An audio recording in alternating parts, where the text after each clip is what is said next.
So, einfach einmal eine Geschichte. Das hat denen, die Deutschen hat das Geschichtel nicht so gefallen, aber uns welcher gefällt das Geschichtel? Der Wind oder der Graf? Im Tiefenbacher Land hat einmal ein Graf gelebt. Ja, ein großkopferter Hund. Einer von die vornehmen Leut. Von die nobligen Leut. Ein Graf, der hat den Wind nicht leiden können. Und geschumpfen, Futterwahl, alleweil hat er geschumpfen, bis auf den Wind aufhören. Hat er viel geschumpfen. Und Tag ist er in den Wald spazieren gegangen.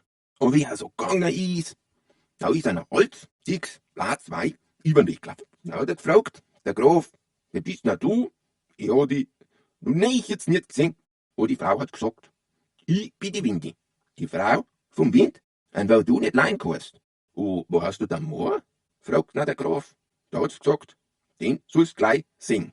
Dann hat sie angekommen zum Blosen und einen Grafen mit sich fortgerissen. Und in einem Anblick haben die in einem Berg, der wo ganz von Glas gewesen ist, drinnen gewesen. Die Windin hat den Grafen auf einen Stuhl gesetzt, da er ein wenig war. Dann ist nur tiefer in den Berg eingeschlafen und kurz darauf ist ein Mutz, dicker Moor rausgekommen, der was am Bord wie ein Fahner hinter sich hergezogen hat.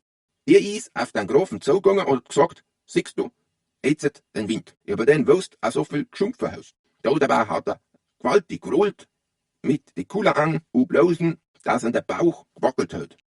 Dann hat er eine Ruten von der Wand genommen und einen Grafen einen leichten Schlag gegeben, da er auf der Stelle sie umgewandelt hat in einen Stor.